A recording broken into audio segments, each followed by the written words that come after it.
क्या हमारी दुनिया में एलियंस हैं या फिर नहीं? Oh, weather balloons. It's always a weather balloon. ये एक ऐसा सवाल है जो कई लोगों से पूछा गया है। Elon Musk, To the best of my knowledge, there is no evidence for alien life on Earth. ISRO के scientist, Do you believe in aliens, sir? Answer is definitely yes. सदगुरु Maybe there is a little bit of an element of truth in it somewhere. इस issue पर कई movies भी बनी है और कई कॉन्स्पिरेसी थ्योरीज भी है, जैसे एरिया 51 के बारे में। I'm known for working at a classified base near Area 51. And there we reverse engineered alien spacecraft. और एक महीने पहले इस इशू पर एक बहुत बड़ी खबर आई जब एक फॉर्मर यूएस इंटेलिजेंस ऑफिशियल ने बोला कि अमेरिकन गवर्नमेंट ने नॉन ह्यूमन बायोलॉजिक्स रिकवर करे हैं एक क्रैश साइट के पास। As I've stated publicly already in my News Nation interview, biologics came with some of these recoveries. Yeah. Were they, I guess, human or non-human biologics? Non-human. Chaim Eshed is making the extraordinary claim that the United States and Israel have been in contact with a group of aliens. 3 साल पहले एक farmer Israeli space security chief ने कहा कि aliens exist करते हैं। Aliens exist and President Trump knows about it. That's according to Israel's former space security chief. हम जैसे कई आम लोगों ने भी दावा किया है कि उन्होंने एलियंस को देखा है, जैसे इन फोटोज को देखिए। ये आपको कार्टून ड्राइंग्स लगेगी, पर इनके बारे में एक बहुत इंटरेस्टिंग कहानी। आजादी के करीब 3 महीने पहले 31 मई 1947 को उड़ीसा के नयागढ़ इलाके में 2 नौजवानों ने एक दावा किया। उन्होंने दावा किया कि उन्होंने एलियंस देखे जिन्होंने अपनी स्पेसशिप नयागढ़ में लैंड करी थी। फिर ये नौजवान एक आर्टिस्ट के पास गए। उस आर्टिस्ट को उन्होंने बताया कि उन्होंने अपनी आंखों से देखा क्या, और उस आर्टिस्ट ने उनकी कहानियों को फिगर्स में ड्रॉ किया, और ये फोटोज उन कहानियों का नतीजा था। अब हम में से बहुत कम लोग होंगे जो इन नौजवानों की बातों पर विश्वास कर लेंगे, पर ये 2 नौजवान ही नहीं, दुनिया के बड़े बड़े साइंटिस्ट ने इसी क्वेश्चन के बारे में सोचा है कि हमारी दुनिया में एलियंस है या फिर नहीं। और मैं उन्हीं साइंटिस्ट की थ्योरीज यूज करके आपके लिए इस क्वेश्चन का आंसर करना चाहता हूँ। आप में से कई लोगों ने ओपेनहाइमर की मूवी देखी होगी। You are the man who gave them the power to destroy themselves. अब ओपेनहाइमर ने एटॉमिक बॉम्ब जरूर बनाया था, पर उनके साथ एक फिजिसिस्ट था जिनके एक्सपेरिमेंट्स के बिना शायद वो बॉम्ब संभव ही नहीं होता। वो था एनरिको फर्मी। 2 दिसंबर 1942 को फर्मी और उनकी टीम ने दुनिया का पहला न्यूक्लियर रिएक्टर बनाया और एक ऐसा एक्सपेरिमेंट कंडक्ट किया जिससे हमें दुनिया का पहला self sustain nuclear chain reaction देखने को मिला, जिसकी वजह से अमेरिका दुनिया का पहला एटॉमिक बॉम्ब बना पाया। An American airplane dropped one bomb on Hiroshima. It is an atomic bomb. That bomb has more power than 20,000 tons of TNT. पर फर्मी एक और चीज के लिए बहुत मशहूर है, फर्मी पैराडॉक्स। 1950 में एक दिन फर्मी अपने साथियों के साथ लंच के लिए जा रहे थे न्यू मैक्सिको की नेशनल लेबोरेटरी में। उनके साथ कई दिग्गज फिजिसिस्ट थे जो मैनहट्टन प्रोजेक्ट पर काम कर रहे थे। ये चारों लोग एक दूसरे के साथ हंसी मजाक कर रहे थे और वो न्यूयॉर्कर मैगजीन की इस कार्टून के बारे में डिस्कस कर रहे थे। बेसिकली 1950 में एक मिस्ट्री आई। न्यूयॉर्क शहर से कई कूड़ेदान गायब हो रहे थे। ये वही साल था जब कई लोगों ने ये भी कहा था कि उन्होंने आसमान में फ्लाइंग सॉसर्स देखे। The flying saucer mystery makes headlines. A young Frenchman photographed this flying saucer. इसी वजह से 20 मई 1950 को न्यूयॉर्कर ने ये कार्टून पब्लिश करी, जहाँ उन्होंने दोनों स्टोरीज को मिला दिया, दिखाया कि मानो ये फ्लाइंग सॉसर्स न्यूयॉर्क के डस्टबिन को लेकर जा रहे थे। इस डिस्कशन के दौरान फर्मी ने एक क्वेश्चन पूछा अपने साथियों से कि हमारी दुनिया में दूसरे लोग हैं कहाँ? Where is everybody? ये सवाल Where is everybody बन गया फर्मी पैराडॉक्स। ये पैराडॉक्स कहता क्या है? हमारा observable universe 93 billion light years जितना बड़ा है, जिसका मतलब है कि अगर कोई स्पीड ऑफ लाइट की तेजी से जाएगा तो उनको 93 बिलियन साल लग जाएंगे हमारे यूनिवर्स के एक एंड से दूसरे एंड तक जाने के लिए। साइंटिस्ट का अनुमान है कि इस यूनिवर्स में 2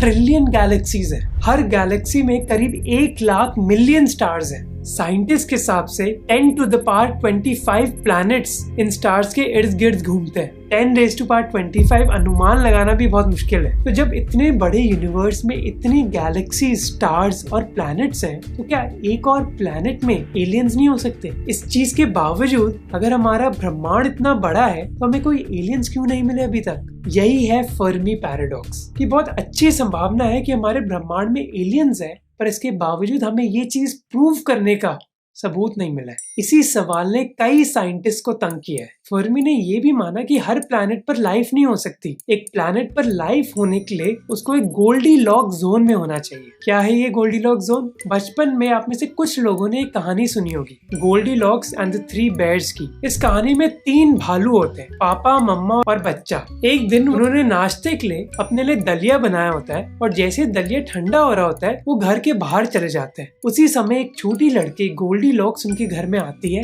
खाना खाने के लिए। पर दलिया की एक प्लेट बहुत गर्म होती है, दूसरी बहुत ठंडी, पर तीसरी परफेक्ट होती है और वो इस दलिये को पूरा खा जाती है। अब मैं ये कहानी क्यों बता रहा हूँ? क्योंकि फर्मी के हिसाब से हमारा अर्थ इस गोल्डीलॉक्स जोन में है। गोल्डीलॉक्स जोन वो एरिया होता है किसी भी स्टार के आसपास जो एकदम सही टेम्परेचर का होता है। वहाँ प्लैनेट ना ज्यादा ठंडा होगा और ना ज्यादा गर्म, और ये तापमान बहुत जरूरी है लाइफ के लिए।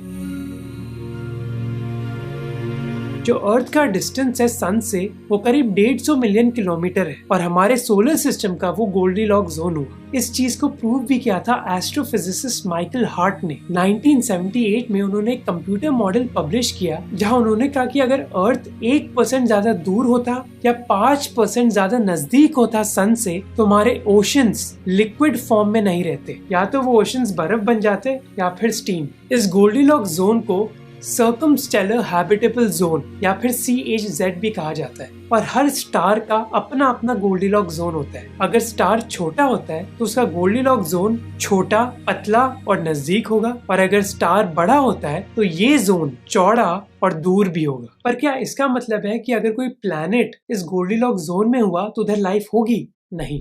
MIT एस्ट्रोफिजिसिस्ट सारा सीगर ने कहा कि अगर एक प्लैनेट हैबिटेबल जोन में क्यों ना हो, पर इसकी कोई गारंटी नहीं है कि उधर लाइफ होगी। तो कौन से फैक्टर्स है जो डिसाइड करते हैं कि प्लैनेट पर लाइफ हो सकती है या फिर नहीं? ये कई तरीके के होते हैं। जैसे एक प्लैनेट किस स्टार के पास है। कुछ स्टार्स होते हैं जो बहुत छोटे होते हैं जिनको रेड ड्वार्फ्स कहा जाता है और उनमें कभी कभी बहुत ज्यादा एक्टिविटी होती है। इस एक्टिविटी को कहा जाता है फ्लेयर्स, और जब ये फ्लेयर्स होते हैं तो इन स्टार से बहुत हाई क्वांटिटी के चार्ज पार्टिकल्स निकलते हैं जो किसी भी प्लैनेट पर लाइफ होने की संभावना बहुत कम कर देते हैं। और क्या प्रोबेबिलिटी है कि एक प्लैनेट पर लाइफ होगी? एक साइंटिस्ट ने इनफैक्ट इसकी कैलकुलेशन भी करी। जो आप स्क्रीन पर देखते हैं वो एक फॉर्मूला है जो एस्ट्रोनॉमर फ्रैंक ड्रेक ने क्रिएट किया था 1961 में, ये कैलकुलेट करने के लिए कि मिल्की वे गैलेक्सी में कितनी टेक्निकली एडवांस सिविलाइजेशंस हैं। इस इक्वेशन में 7 वेरिएबल्स हैं जो हमें बताते हैं कि क्या पॉसिबिलिटी है कि हमारा कांटेक्ट एक इंटेलिजेंट एलियन सिविलाइजेशन से होगा।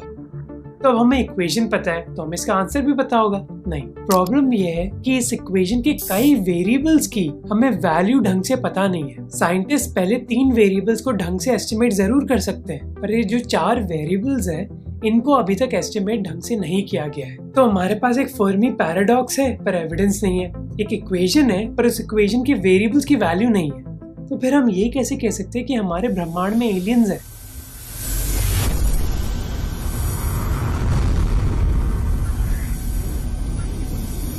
कुछ साइंटिस्ट ने ड्रेक इक्वेशन को यूज करके ही इस चीज को प्रूव करने की कोशिश करी।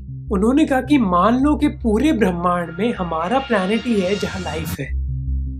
ड्रेक्स इक्वेशन में n है number of technically advanced civilisations in the Milky Way galaxy. उन्होंने कहा कि अगर n की वैल्यू 1 है तो क्या प्रोबेबिलिटी होगी कि ह्यूमन सिविलाइजेशन अकेली सिविलाइजेशन है जहां इंटेलिजेंट लाइफ फॉर्म आई है, और वो प्रोबेबिलिटी थी 1 in 10 billion trillion. Adam Frank जो प्रोफेसर है फिजिक्स और एस्ट्रोनॉमी के और जिन्होंने ये पेपर को ऑथर किया, उन्होंने कहा कि 1 in 10 बिलियन ट्रिलियन एक बहुत छोटा नंबर है। वो कहते हैं कि मैं ये नहीं मान सकता कि हमारी सिविलाइजेशन अकेली इंटेलिजेंट सिविलाइजेशन है, कई और सिविलाइजेशंस हमारे पहले जरूर आई होंगी।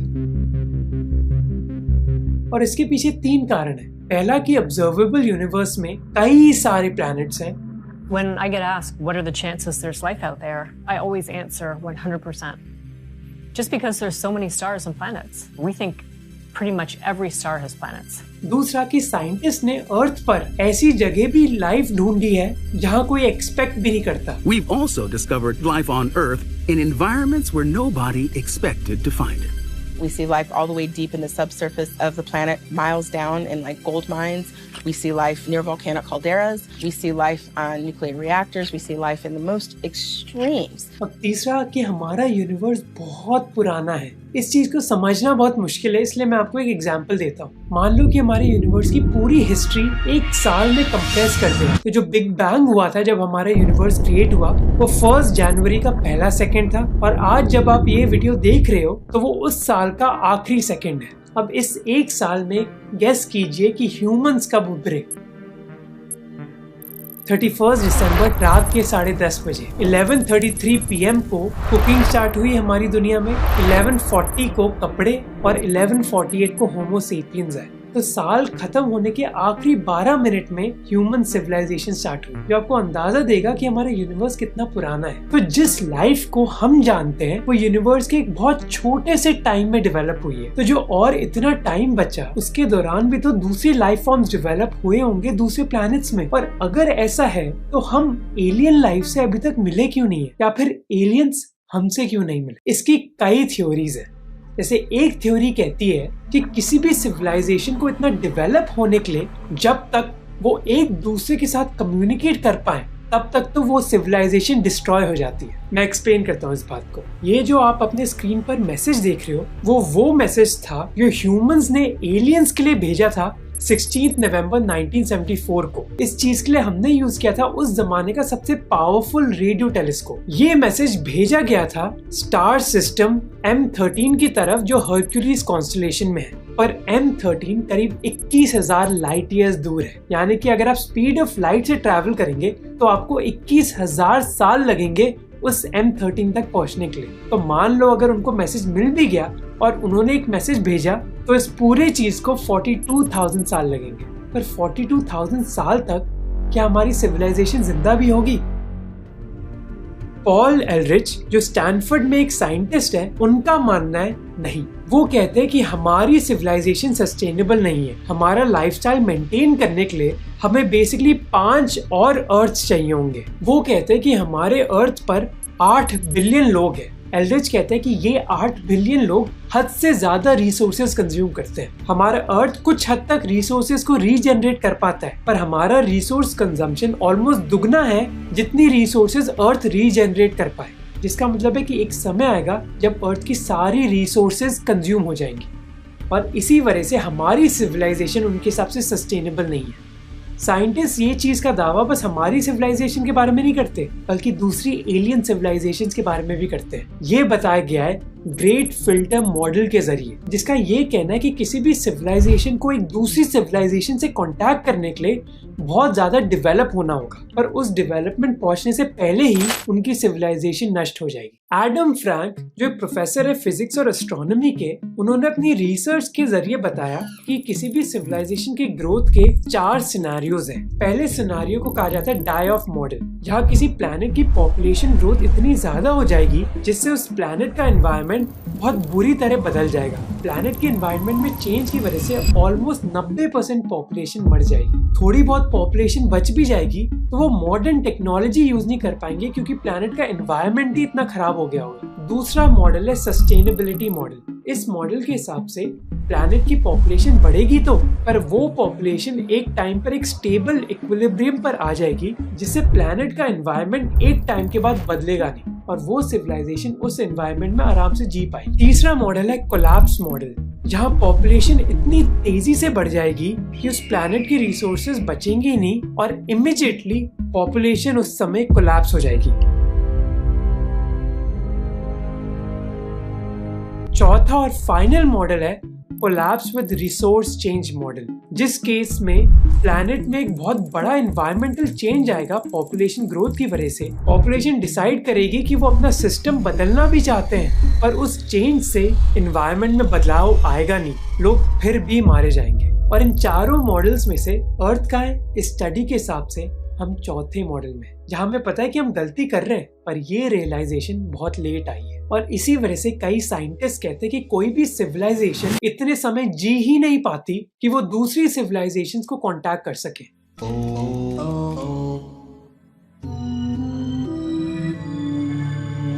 इसी चीज को कहा जाता है ग्रेट फिल्टर मॉडल। जब कई सिविलाइजेशन थोड़ा थोड़ा डेवलप तो होती हैं, उनमें से ज्यादातर सिविलाइजेशंस एक टाइम के बाद नष्ट हो जाती हैं। नष्ट होने का कारण क्लाइमेट चेंज हो सकता है। Climate change is here, it is terrifying, and it is just the beginning. AI की डेवलपमेंट हो सकती है। But I think the development of full artificial intelligence could spell the end of the human race. या फिर वो निर्णय हो सकता है कि हम अपने समाज में ज्यादा बच्चे नहीं करना चाहते। I think that the biggest problem the world will face in 20 years is population collapse. तो अगर हम दूसरी सिविलाइजेशन को कांटेक्ट करना चाहते हैं, हमें ये इंश्योर करना होगा कि हमारी सिविलाइजेशन सस्टेन कर पाए। पर सस्टेन कर भी लिया तो कोई गारंटी नहीं है कि हम एलियंस को कांटेक्ट कर पाएंगे, क्योंकि हमारा यूनिवर्स इतना बड़ा है और वो समय के साथ बड़ा होता जा रहा है, जिसकी वजह से हर गैलेक्सी के बीच में डिस्टेंस भी बढ़ रहा है। मान लीजिए कि आपको एक प्लैनेट दिखा जो 10 बिलियन लाइट ईयर्स दूर है। आपने अपनी स्पेसशिप उठाई और आप उस प्लैनेट की तरफ जाने लगे, पर अनफॉर्चुनेटली जरूरी नहीं है कि आप 10 बिलियन लाइट ईयर्स में उस प्लैनेट तक पहुंच जाओगे, क्योंकि हमारा यूनिवर्स स्पीड ऑफ लाइट से ज्यादा तेजी से एक्सपैंड कर रहा है। और ये एक्सपेंशन सेम भी नहीं है। जितनी ज्यादा दूर एक गैलेक्सी है, उतनी ज्यादा तेज वो हमसे दूर जा रही है। साइंटिस्ट ने कहा है कि वो गैलेक्सीज जो 18 बिलियन लाइट ईयर से ज्यादा दूर है, उन गैलेक्सीज को हम कभी भी रीच नहीं कर पाएंगे, जिसका मतलब है कि 94% यूनिवर्स हम कभी पहुंच ही नहीं पाएंगे। अगर आप किसी समुद्र के 6% एरिया में ही मोतियों को ढूंढ रहे हो और आपको उधर मोती ना मिले, तो उसका मतलब ये थोड़ी कि समुद्र में मोती ही नहीं है। पर इसके साथ साथ एक और पॉसिबिलिटी है कि शायद हम एलियंस को ढंग से ढूंढ ही नहीं रहे। आज की एस्ट्रोबायोलॉजी रिसर्च में हम एलियंस को ढूंढते हैं उनके केमिकल बायोसिग्नेचर्स से। पर ये केमिकल बायोसिग्नेचर्स है क्या? हम अपनी असल जिंदगी में कई पौधों और जानवरों को देखते हैं और ये जज करते हैं कि वो लिविंग है या नहीं, बहुत अनोखे तरीकों से। कई बार हम एक चिड़िया के पंख देखते हैं, एक जानवर के footprints. Right here you can see the claws in each one of these and you can see the heel pad and the 4 toes. या फिर एक पौधे के सीड्स जो हवा में उड़ रहे होते हैं। इन सभी चीजों को बायोसिग्नेचर्स कहा जाता है। हम पूरे पौधे या फिर जानवर को नहीं देख रहे, हम उस पौधे या जानवर के सिग्नेचर्स ढूंढ रहे हैं, क्योंकि लाइफ ऐसे केमिकल बायोसिग्नेचर्स छोड़ती है पत्थरों में, पानी में और एटमॉस्फेयर में। इसी तरह कई बायोलॉजिकल मॉलिक्यूल्स जैसे लिपिड्स, कार्बोहाइड्रेट्स, न्यूक्लिक एसिड्स और प्रोटीन्स भी बायोसिग्नेचर्स की तरह यूज करे जा सकते हैं। इसीलिए कुछ साइंटिस्ट मानते हैं कि अगर हमें ऐसे बायोसिग्नेचर्स मिल गए दूसरे प्लैनेट्स में, हम ये कह सकते हैं कि शायद उधर एलियंस हैं। पर इस लॉजिक में एक प्रॉब्लम है। हो सकता है कि एलियन लाइफ इन सेम बायोसिग्नेचर्स पर निर्भर नहीं हो। इसी वजह से अब कई साइंटिस्ट सोच रहे हैं कि हम एलियन लाइफ को कैसे डिस्कवर करें उन सिग्नेचर्स की बेसिस पर जिनको अभी हम यूज नहीं कर रहे लाइफ को ढूंढने के लिए। पर ये जितना बोलना आसान है, करना उतना ही मुश्किल है, क्योंकि हम तो बस एक तरीके की लाइफ को जानते हैं, उसके अलावा हमने लाइफ देखी नहीं है। ये तो उस तरह हुआ कि मानो आपने कभी कबूतर देखा ही नहीं, पर मैं आपको बोल दूं कि आपको कबूतर ड्रॉ करना, अब ड्रॉ कैसे करोगे? इसी वजह से इन साइंटिस्ट को जब पता ही नहीं कि एलियंस की बायोसिग्नेचर्स क्या है, वो उन चीजों को ढूंढेंगे कैसे? पर एक और पॉसिबिलिटी है कि वाकई में हमारी सिविलाइजेशन पूरे यूनिवर्स में अकेली है। ड्रेक इक्वेशन ने यह अनुमान लगाया कि हमारे ब्रह्मांड में कहां-कहां लाइफ हो सकती है, पर ये कोई फैक्ट नहीं है। कुछ साइंटिस्ट ने एक पेपर पब्लिश किया, डिसॉल्विंग द फर्मी पैराडॉक्स, जहां उन्होंने कहा कि हमारी करंट एस्ट्रोबायोलॉजिकल नॉलेज के हिसाब से 39 to 85% चांस है कि हम इस ऑब्जर्वेबल यूनिवर्स में अकेले हैं। मैं आपको ये बताना चाहता हूँ कि रिसर्चर्स ये नहीं कह रहे कि एलियंस हमारे यूनिवर्स में एग्जिस्ट नहीं करते, बल्कि वो ये कह रहे कि करंट नॉलेज के हिसाब से अच्छी चांस है कि हम इस यूनिवर्स में अकेले हैं। पर एक पॉसिबिलिटी के बारे में हमने सोचा ही नहीं, वो ये है कि हम शायद एलियंस को कभी कांटेक्ट नहीं कर पाए, पर उन्होंने हमारे साथ कांटेक्ट कर लिया है। और इस कांटेक्ट के हिसाब से हम एक कंप्यूटर सिमुलेशन में। ये कंप्यूटर सिमुलेशन का कॉन्सेप्ट आपने कई किताबों और मूवीज में देखा होगा, जैसे मैट्रिक्स में। इस कॉन्सेप्ट के बारे में बात कही थी निक बॉस्ट्रॉम ने, जो एक फिलोसोफर है ऑक्सफोर्ड यूनिवर्सिटी में। उन्होंने आर्ग्यू किया कि 20% चांस है कि हम एक कंप्यूटर सिमुलेशन में जी रहे हैं, मानो कि हम एक कंप्यूटर गेम के कैरेक्टर्स हैं। इसके बारे में इलॉन मस्क ने भी बात करी। There's a 1 in billions chance that this is based reality. Computer simulation theory के पीछे आर्गुमेंट ये है कि 1972 में बहुत बेसिक कंप्यूटर गेम्स थी। You're watching the most exciting game you will ever see on your TV set. कुछ ही सालों में ये कंप्यूटर गेम्स बहुत एडवांस हो गई है। इतनी एडवांसमेंट्स के साथ ये भी तो पॉसिबिलिटी है कि 50 या फिर 1000 साल में हम ऐसी कंप्यूटर गेम्स बना पाए जिससे हमें पता ही नहीं चले कि कंप्यूटर गेम क्या है और रियलिटी क्या है। और ऐसी पॉसिबिलिटी है कि अगर हमारी टेक्नोलॉजी इतनी डेवलप हो जाएगी कि हम इतनी एडवांस कंप्यूटर गेम्स बना पाएंगे, तो ये भी तो पॉसिबिलिटी है ना कि हम एक कंप्यूटर गेम में जी रहे हैं। क्योंकि हो सकता है कि हमसे पहले कोई सिविलाइजेशन आई हो जो इतनी एडवांस हो गई हो और जिन्होंने हमारी दुनिया एक कंप्यूटर गेम में डिजाइन करी। कंप्यूटर साइंटिस्ट रिजवान वर्क ने कहा कि टेक्नोलॉजी डेवलपमेंट की 10 स्टेजेस होती हैं। हम अभी स्टेज 5 में हैं, जहां वर्चुअल रियलिटी और ऑगमेंटेड रियलिटी की बात हो रही है। हो सकता है कि करीब 100 सालों में हम ऐसे पॉइंट तक पहुंच जाएं जब हम रियलिटी को सिमुलेट कर पाएंगे। अब ह्यूमंस इस दुनिया में करीब 3 लाख सालों से हैं, तो हम करीब 3 लाख सालों में बहुत बेसिक डेवलपमेंट से इतनी फास्ट डेवलपमेंट तक पहुंच गए। पर हमारा यूनिवर्स 13.4 बिलियन साल पुराना है। तो अगर हम 3 लाख साल में इस पॉइंट तक पहुंच गए, हो सकता है कि कोई सिविलाइजेशन हमसे पहले उस पॉइंट तक पहुंच गई हो। इसी वजह से निक बॉस्ट्रम कहते हैं कि जितनी जल्दी हम इस टेक्नोलॉजी डेवलपमेंट के पास आ रहे हैं, उसका मतलब है कि उतनी ज्यादा चांसेस हैं कि हम एक सिमुलेटेड रियलिटी में हैं। और इसका एक बहुत इंटरेस्टिंग अंजाम है कि अगर हम सिमुलेटेड रियलिटी में हैं, तो कोई ना कोई तो है जो हमसे ऊपर है, जिन्होंने हमारी गेम बनाई। इसी वजह से ये थ्योरी जो साइंटिफिक है बहुत, वो एक्चुअली बहुत मिलती जुलती है कई रिलीजन से। वो रिलीजन जो ये कहते हैं कि हमारे ऊपर एक भगवान है। अब कुछ लोग उसको भगवान, अल्लाह, जीसस बुलाएंगे और दूसरे लोग उसको बस एक हायर बीइंग या फिर एक कंप्यूटर गेम प्लेयर बुलाएंगे। जो भी हो, हमें बस ये होप करना चाहिए कि वो व्यक्ति एकदम से गेम ओवर ना हो। ये गेम ओवर एक कंप्यूटर प्लेयर ही नहीं, हम खुद भी कर सकते हैं न्यूक्लियर वेपन्स को यूज करके। अगर आप इंडिया की न्यूक्लियर हिस्ट्री के बारे में जानना चाहते हो तो इस वीडियो को देखना, जहां हमने बात करी कि इंडिया ने पहले न्यूक्लियर टेस्ट कैसे किया।